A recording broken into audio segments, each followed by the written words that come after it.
जतिमा पनि काठमाडौँ उपत्यका सम्पन्न र समृद्ध थियो। यो कुरा दुई तीन कुरोले स्थापित गर्न सकिन्छ।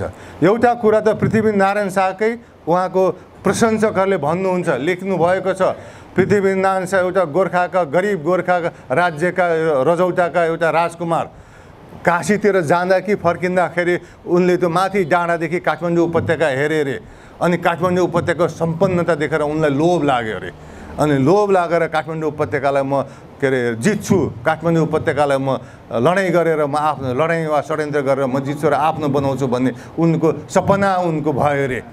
भनेपछि पृथ्वीनारायण शाहकै प्रशंसकहरूले त्यतिखेर काठमाडौँ सम्पन्न थियो भनेर भनेका छन्।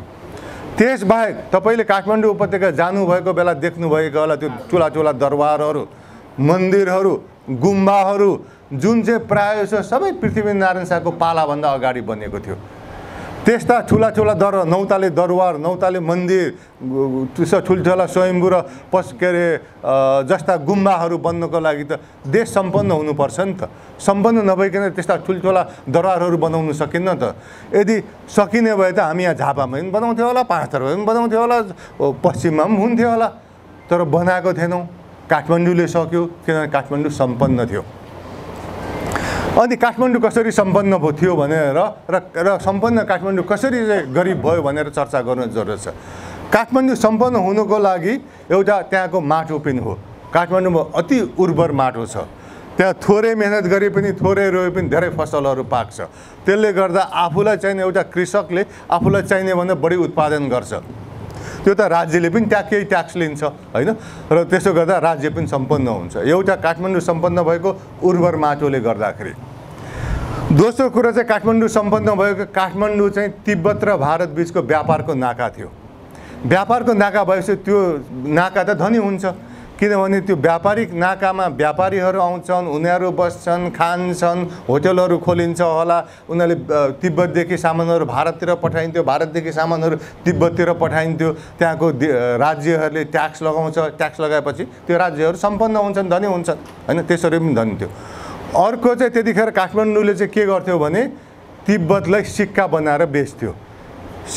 तिब्बतको लागि सिक्का काठमाडौँले बनाउँथ्यो। त्यसले दुईटा कुरा जनाउँछ।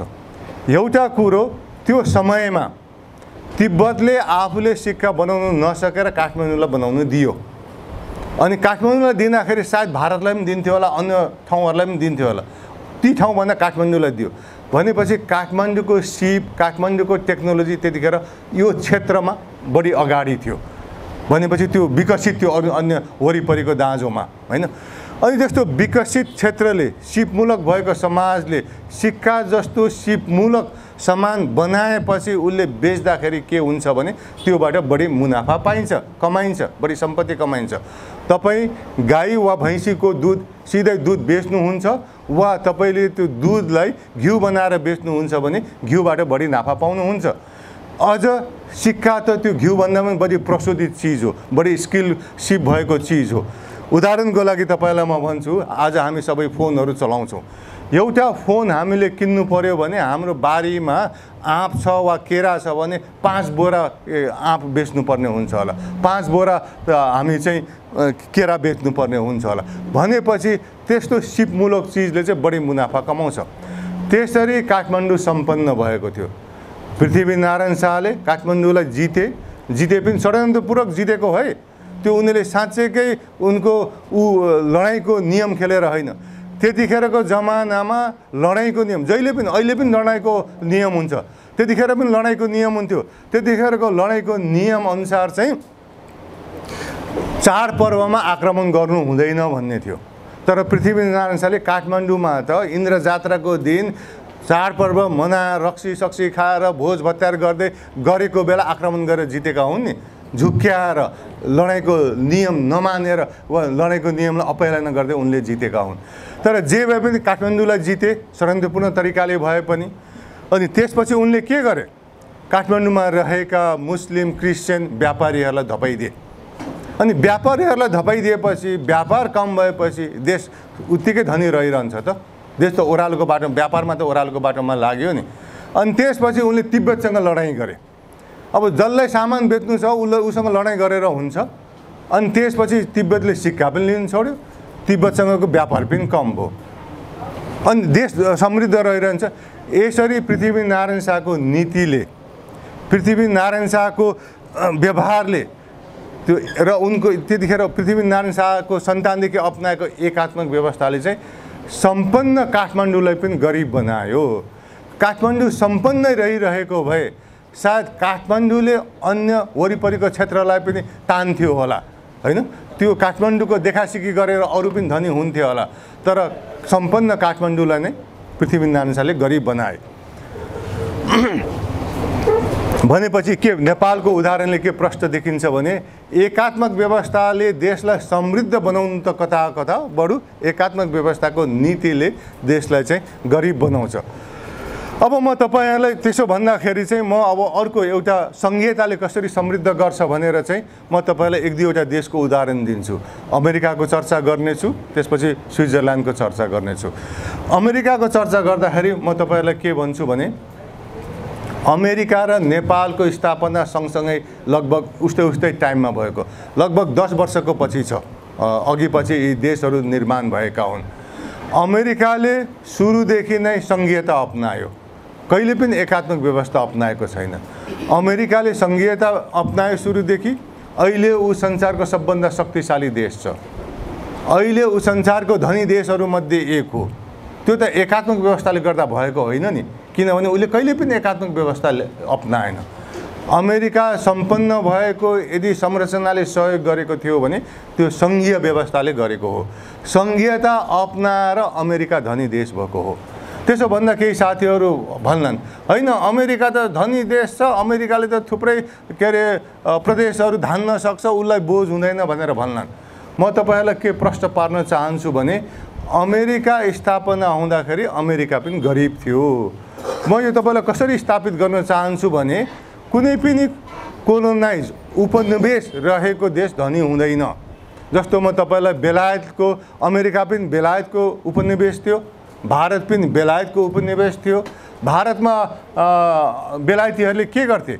बेलायतीहरूले अरू कुरो त छोडौँ, कपास जस्तो चिज पनि भारतमा कपडा बनाउनु रोक लगाए। त्यही कपासलाई उनीहरूले बेलायतमा पुर्याए, बेलायतमा कपडाहरू बनाए, अनि त्यो कपडा चाहिँ बनाएर चाहिँ भारतमा फेरि ल्याएर बेच्थे। त्यसरी चुसेको थियो क्या, त्यसरी शोषण गरेको थियो।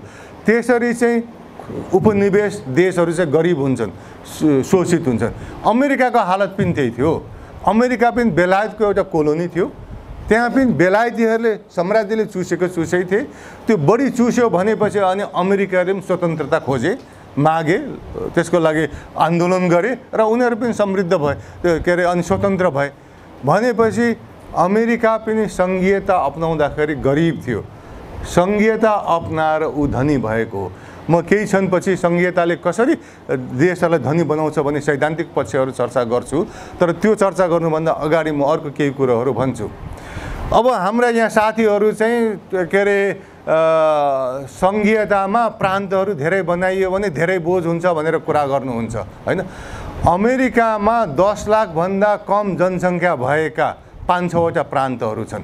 6 लाख, 7 लाख, 8 लाख भएका रोड आइल्यान्ड भन्ने, भेरमोन्ट भन्ने, नर्थ डेकोटा भन्ने, साउथ डेकोटा भन्ने यी प्रान्तहरूमा 10 लाख भन्दा बढी कम जनसङ्ख्या छ। अनि अमेरिकामा 10 लाख भन्दा कम जनसङ्ख्या भएका गरिब अमेरिकामा बोझ नहुने, नेपालमा मात्र बोझ हुने सम्भव छैन नि त। बोझ हुने भए, संघीयता बोझ हुने भए त 5-6 लाखको जनसङ्ख्या भएको प्रान्त बोझ हुने भए त अमेरिकामा पनि बोझ हुन्थ्यो नि त। खोइ त अमेरिकामा त बोझ भएन त। अमेरिका त त्यसले ती प्रान्तहरूलाई धनी बनाए, अमेरिका आफै प्रान्त भयो, होइन, धनी भयो। त्यसले गर्दा यो संघीयताहरू बोझ हुन्छ, त्यसले गर्दा ठुला प्रान्तहरू बनाउनु पर्छ भन्ने यी भ्रामक तर्कहरू मात्र हुन्। यिनीहरूमा वैज्ञानिक दम छैन, वैज्ञानिक आधारहरू छैन। अमेरिकामा यदि ती साना प्रान्तहरू 5 लाख, 6 लाख, 7 लाखका प्रान्तहरू बोझ हुने भए त यो 200-250 वर्षमा अमेरिकाले ठुलो प्रान्त बनाइहाल्थ्यो नि त, होइन? जस्तो अमेरिकामा एउटा साउथ डेकोटा, नर्थ डेकोटा र साउथ डेकोटा भन्ने दुईटा प्रान्तहरू छन् सँगसँगै। त्यो साउथ डेकोटा र नर्थ डेकोटालाई मिलाएर एउटै डेकोटा मात्र भन्ने प्रान्त बनाउँथ्यो होला। तर अमेरिकाले त्यो जरुरत सम्झेन, किनभने त्यो प्रान्त बोझै भएको छैन।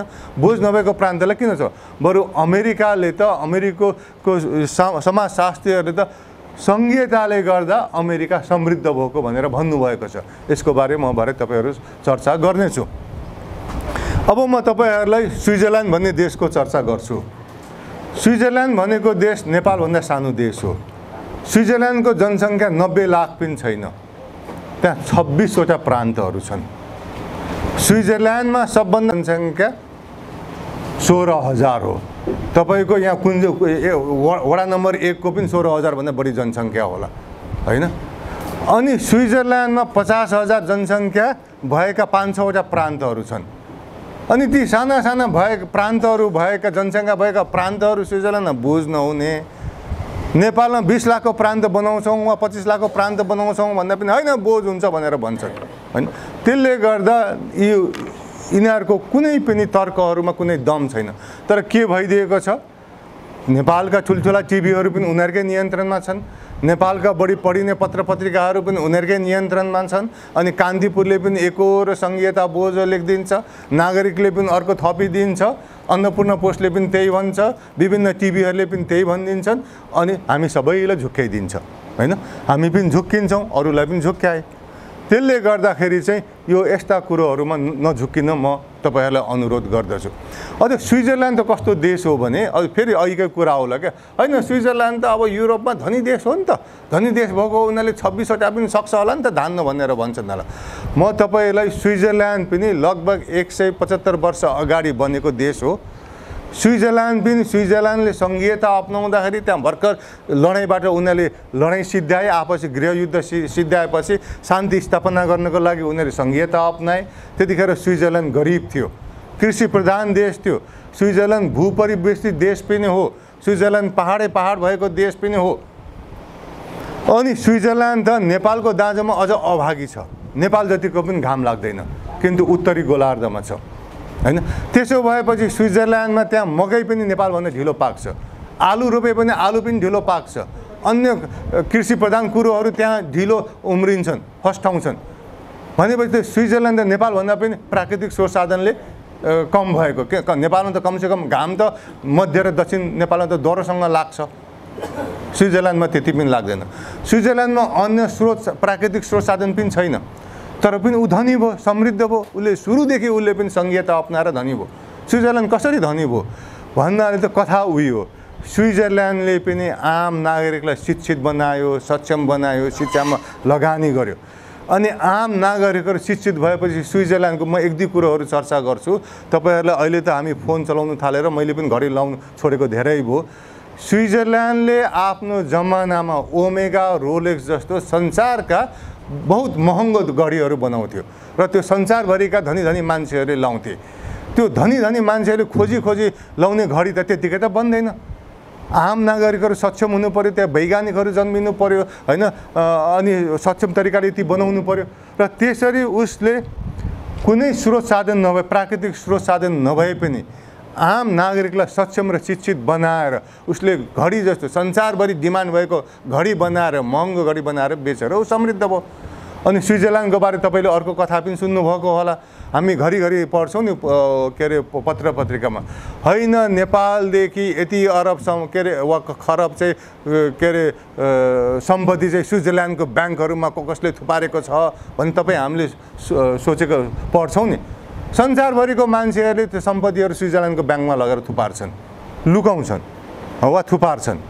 किन स्विजरल्यान्डमै लानु पर्यो? किन अन्य देशमा लानु?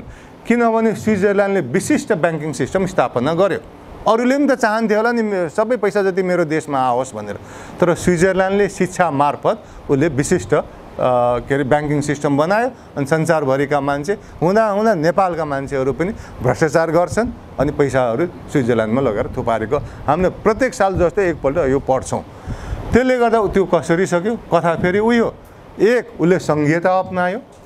सङ्घीयता अपनाएपछि उसले आम शिक्षामा जोड गर्यो र उसले शिक्षित र सक्षम नागरिकहरूमा मार्फत मानव संसाधन विकास गरेर चाहिँ ऊ चाहिँ धनी भयो, होइन?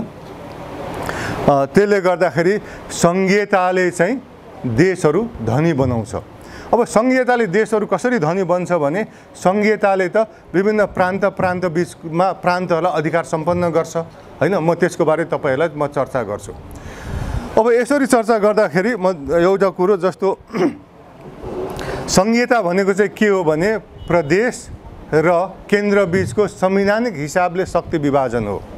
म यो चर्चा गर्नको लागि म नेपालको सङ्घीयता एकछिन चर्चा गर्छु।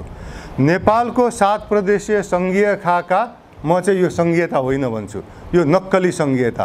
यसो हेर्दाखेरि सङ्घीयता जस्तो देखिने हैन, तर अधिकारविहीन सङ्घीयता भनेको अघि पनि भने केन्द्र र प्रान्त बीचको संवैधानिक रूपले अधिकार बाँडफाँड, त्यसलाई सङ्घीयता भनिन्छ हैन। नेपालमा अझैसम्म सबै केन्द्रले नियन्त्रण गर्छ, हुँदा पुलिस पनि केन्द्रले खटाउँछ, सिडिओ पनि खटाउँछ। यी त सामान्य कुराहरू हुन् क्या, ठुला कुराहरू। अमेरिकामा म पहिलो पुग्दा छक्क परेको, अमेरिकाको प्रत्येक विश्वविद्यालयको आफ्नै पुलिस छ क्या। विश्वविद्यालयले त पुलिस राख्न सक्छ अमेरिका जस्तो सङ्घीय देशमा। नेपालमा अझैसम्म पनि प्रान्तलाई पुलिस प्रहरी प्रशासन राख्न दिएको छैन, सिडिओ पनि राख्न दिएको छैन। हुँदा प्रान्तको सचिवहरू पनि केन्द्रले नै खटाउँछ भनेपछि नेपालको प्रान्तहरूमा खासै अधिकार दिएको छैन। यसो सिमाना कोरिदिएको छ, प्रदेश सभासदहरू नियुक्ति गरिदिएको छ, उनीहरूलाई मिटिङ बस्न दिएको छ, तर खासै अधिकार छैन। त्यो 2-4 करोड यता तलमाथि बाँड्छन्, त्यो त स्थानीय सरकारले पनि गर्न सक्छ नि त। त्यसले गर्दा नेपालको सङ्घीयता नक्कली सङ्घीयता हो। नक्कली सङ्घीयताले चाहिँ देशलाई सम्पन्न गर्न सक्दैन, किन उनीहरूसँग अधिकारै हुँदैन। र यसको सिलसिलामा म तपाईलाई 1-2वटा नक्कली सङ्घीयताको उदाहरणहरू दिएर नक्कली सङ्घीयताले कसरी सङ्कट निम्त्याउन सक्छ, कसरी दुर्घटना निम्त्याउन सक्छ भनेर म तपाईहरुको सामु चर्चा गर्नेछु। सोभियत सङ्घको सङ्घीयता, युगोस्लाभिया, चेकोस्लोभाकिया र पहिलाको पुरानो पाकिस्तानको सङ्घीयतालाई विज्ञहरू चाहिँ नक्कली सङ्घीयता भन्नुहुन्छ। किन नक्कली सङ्घीयता? अब सोभियत सङ्घले पनि सङ्घीयता, सोभियत सङ्घीयता भनेर भनेको थियो र त्यहाँ पनि सिमानाहरू कोरिएका थिए हैन, हेर्दाखेरि सङ्घीय जस्तै थियो। तर विज्ञहरूले सोभियत सङ्घ आदि इत्यादिलाई नक्कली सङ्घीयता यो कारणले भने कि कम्युनिस्ट राज्यमा सम्पूर्ण शक्ति केन्द्रमा केन्द्रीकृत हुन्छ भनेपछि त्यहाँ सङ्घीयता भनेर प्रान्तहरू बनाइएको छ, तर केन्द्रले त्यो प्रान्तहरूको गभर्नर महासचिवहरू तोक्छ र उनीहरू मार्फत चाहिँ ती सञ्चालन, ती नियन्त्रण गर्छन् भनेपछि त्यो त सङ्घीयता होइन नि त। प्रान्तले त आफ्नो स्वविवेकले केन्द्रले नचाहना पनि आफ्नै किसिमको नीति नियम त बनाउन सकेन नि त। त्यसले गर्दा सोभियत सङ्घ नक्कली सङ्घीयता थियो, युगोस्लाभिया नक्कली सङ्घीयता थियो, चेकोस्लोभाकिया नक्कली सङ्घीयता थियो, पुरानो पाकिस्तान पनि नक्कली सङ्घीयता थियो। र यी सबै नक्कली सङ्घीयताहरू टुक्रे। किन टुक्रे भने प्रान्तलाई अधिकार दिएको छैन, प्रान्तले आफ्नो प्रान्तमा हुने विशिष्ट समस्याहरू सम्बोधन गर्न सक्दैन, केन्द्रले बुझ्दैन, केन्द्रले गर्दैन, प्रान्त आफैले बुझ्छ तर उसँग गर्ने अधिकार छैन। अनि त असन्तुष्टिहरू त बढ्दै जान्छ नि त। आज एउटा समस्या आयो त्यो सम्बोधन गर्न सकेन, भोलि अर्को समस्या आयो त्यो सम्बोधन गर्न सकेन, पर्सि अर्को विशिष्ट समस्या आयो त्यो सम्बोधन गर्न सकेन भनेपछि त त्यो असन्तुष्टिहरू त बढ्दै जान्छ नि त। अनि जब केन्द्र कमजोर हुन्छ सोभियत सङ्घ टुक्रियो, युगोस्लाभिया टुक्रियो, चेकोस्लोभाकिया टुक्रियो, पाकिस्तान पनि टुक्रियो। अब पाकिस्तानको कथा चाहिँ पाकिस्तान त कम्युनिस्ट राज्य त थिएन, सामन्तवाद त थिएन, के अरे साम्यवाद त थिएन, तर पाकिस्तानमा मिलिट्री र ब्युरोक्रेसीको सहयोगले पश्चिम पाकिस्तानी वा विशेष गरी पन्जाबीहरूले पाकिस्तानलाई नियन्त्रणमा लिएका थिए। र त्यतिखेर त्यो बङ्गलादेश पूर्वी पाकिस्तानमा बङ्गलादेश टुक्रिनुभन्दा अगाडि पूर्वी पाकिस्तानको पार्टीले सबभन्दा बढी सिट जितेको थियो। त्यति हुँदाखेरि पनि उनीहरूलाई सरकार बनाउनु दिएन। अनि यो त अति भयो भनेर चाहिँ अनि पूर्वी पाकिस्तानीहरूले गृहयुद्ध सुरु गरे र 1 वर्षभित्रै पूर्वी पाकिस्तान वा बङ्गलादेशको जन्म भयो। त्यसले गर्दाखेरि सङ्घीयता भन्ने, सिमाना कोर्ने हैन, सङ्घीयता जस्तो रूप दिने तर प्रान्तहरूलाई अधिकार नदिएको सङ्घीयता, नक्कली सङ्घीयताले संसारमा सङ्कट निम्त्याएका छन्। नेपालमा पनि गर्न सक्छन् कि सक्दैन भोलि देखिन्छ। तर संसारभरिको इतिहास हेर्ने भने यदि यो नेपालमा नक्कली सङ्घीयताले केही गरेको छ भने त्यसले दुर्घटनातिर हामीलाई क्रमशः लाँदैछ। त्यसले गर्दा यो नक्कली सङ्घीयतालाई अन्त्य गरी सशक्त यो देशको समृद्धिको लागि साँच्चैको सङ्घीयता त हामीले स्थापना गर्नु जरुरत छ। अब यसो भनेपछि म सङ्घीयताको तपाईलाई एकपल्ट कसरी सङ्घीयताले विकास गर्छ भन्ने कुरोहरूतिर म जान्छु। मानिलिउँ यो 7 प्रान्तहरू नेपालको 7 प्रत्यय सङ्घीय खाका साँच्चैकै सङ्घीय हो। प्रान्तहरूमा अधिकार छ, उनीहरूले आफूले चाहेको जस्तो गर्नको लागि अधिकार छ, मानिलिउँ है। अहिले छैन, तर एकछिन सम्झिनुहोस्, यदि यो साँच्चैकै प्रान्तहरू शक्तिशाली भइदिएको भए उनीहरूले आफूले चाहेको नीतिहरू ल्याउन सक्ने भए के हुन्छ?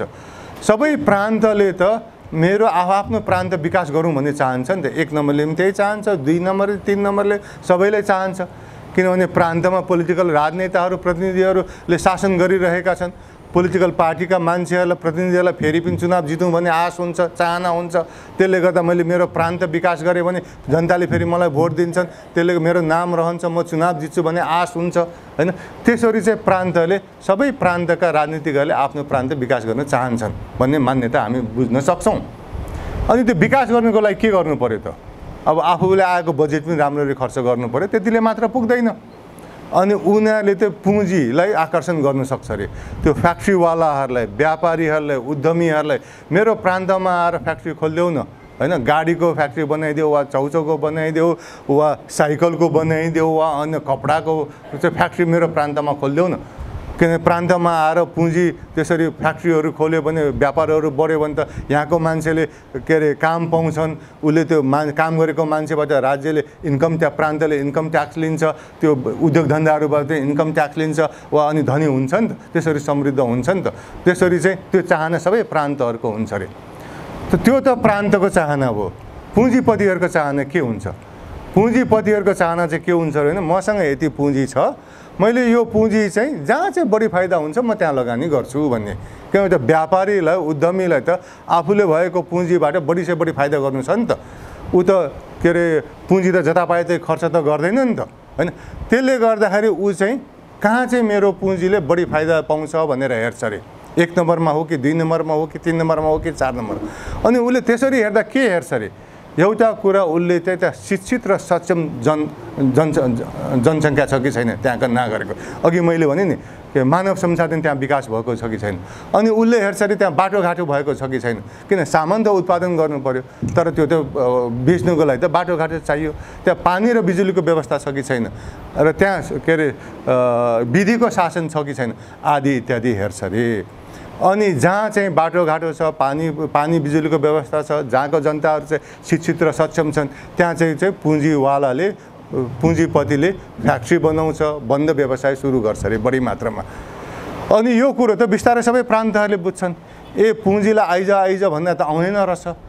पुँजीलाई आकर्षण गर्नको लागि त बाटोघाटो बनाउनु पर्ने रहेछ, बिजुली पानीको व्यवस्था गर्नुपर्ने रहेछ, शिक्षामा लगानी गरेर नागरिकलाई शिक्षित बनाउनु पर्ने रहेछ, तब मात्र पुँजीहरू आउँदा रहेछन् भने त 2-4 वर्षमा त बुझिन्छ नि। 2-4 वर्ष 5-10 वर्षमा त्यो बुझिसकेपछि सबै प्रान्तले पुँजीलाई आकर्षण गर्नको लागि उनीहरूले बाटोघाटो बनाउन थाल्छन्। आफूमा भएको बजेटले सकेसम्म धेरै बाटोघाटो, सकेसम्म धेरै पानी र बिजुलीको व्यवस्था, सकेसम्म राम्रो शिक्षा दिएर शिक्षित र सक्षम बनाउन चाहन्छन् रे हैन। अनि त्यसरी पुँजीलाई तान्नको प्रतिस्पर्धामा सबै प्रान्तहरूले आफूमा भएको बजेटबाट बढी से बढी बाटोघाटो, पूर्वाधारहरू, शिक्षाहरूमा लगानी गरेपछि त त्यसरी गऱ्यो भने के हुन्छ त? सबै प्रान्तहरूमा बाटोघाटो निर्माण हुन्छ, बिजुली पानीको व्यवस्था हुन्छ, शिक्षा विस्तार हुन्छ भनेपछि देश विकास भएन त। र त्यो देश विकास गर्ने के अरे वातावरण कसरी बन्यो? सङ्घीयताले बनायो।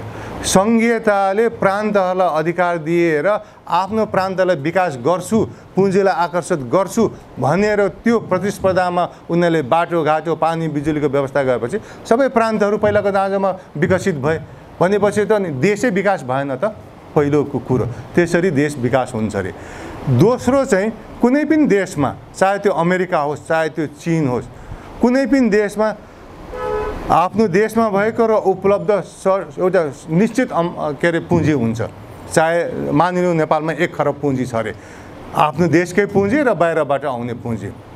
र त्यो पुँजी चाहिँ यदि चुस्तताका साथ बढी प्रतिफल हुने ठाउँमा लगानी भयो भने त्यो पुँजीले बढी फाइदा गर्छ। अनि देश सम्पन्न हुन्छ। जस्तो हामीले 10 जना मान्छेलाई 1-1 करोड दियौँ रे, र को चाहिँ ती 10 जना मध्ये को चाहिँ बढी धनी हुन्छ? जुन व्यक्तिले बढी प्रतिफल हुने ठाउँमा लगानी गर्यो त्यो व्यक्ति बढी धनी हुन्छ। जसले चाहिँ त्यो पुँजीको व्यवस्था बुझेन, उसले राम्रो ठाउँमा लगानी गरेन, ऊ गरिब हुन्छ वा ऊ धनी हुँदैन, हैन? त्यसले गर्दा नेपालमा भएको उपलब्ध हुने पुँजी, देशमा भएको पुँजी, बाहिर हुने पुँजी यदि हामीले बढी फाइदा हुने प्रदेशहरूमा लगाएर, सेक्टरमा लगाएर त्यो भएको पुँजीले बढी मुनाफा दियो, बढी प्रतिफल दियो, बढी फाइदा दियो भने त्यसरी देश विकास हुने हो। त्यसरी चाहिँ संघीयताले चाहिँ देश चाहिँ विकास गर्छ भनेर भन्दछन्। यसै सिलसिलामा म तपाईलाई एउटा अमेरिकाको एउटा प्रान्तको उदाहरण दिन्छु। अमेरिका भनेको कस्तो देश हो भने त्यहाँ चाहिँ सङ्घ वा केन्द्रभन्दा प्रान्तहरू शक्तिशाली भनेर भनिन्छ। किन अमेरिका त विभिन्न देशहरू मिलेर बनेको देश हो नि त, त्यसो गर्दा त केन्द्रलाई त कसैले पनि शक्तिशाली बनाउँदैन नि त। अमेरिकाको कथा त्यो हो। अमेरिकामा एउटा नेभेडा भन्ने यस्तो राज्य छ, त्यो चाहिँ मरुभूमि हो, हैन? त्यहाँ अरू केही छैन, थोरै खनिज पदार्थहरू छ, मान्छेहरू पनि जानेनन्, मरुभूमिमा को बस्ने। अनि नेभेडाले कसरी विकास गर्ने त?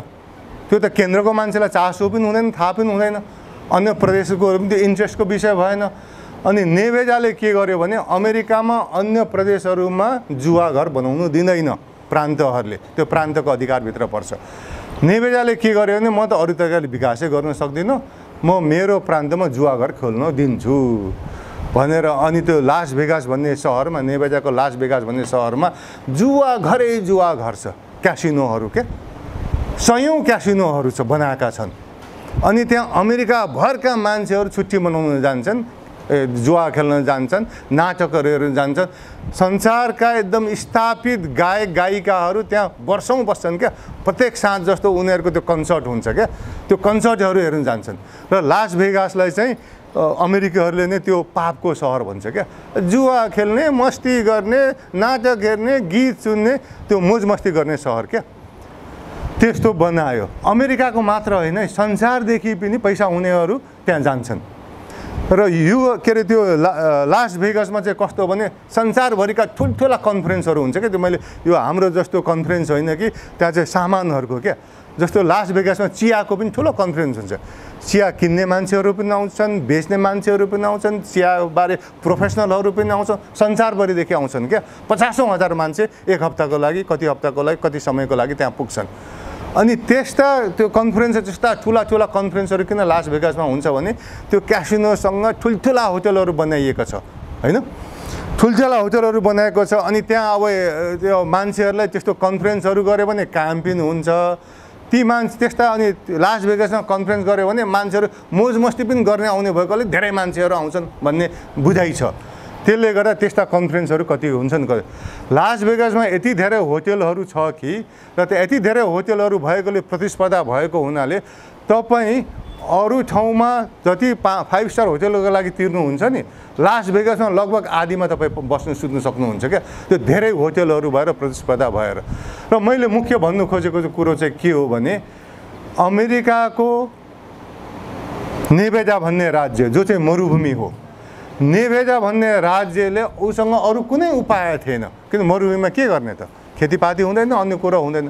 उसलाई अधिकार भएको हुनाले, उसले जुवाको सहर स्थापित गरेको हुनाले त्यहाँ चाहिँ त्यो लास भेगास अहिले संसारभरिको एकदम प्रसिद्ध, जुवा खेल्नको लागि प्रसिद्ध सहर हो, मोज मस्तीको लागि प्रसिद्ध सहर।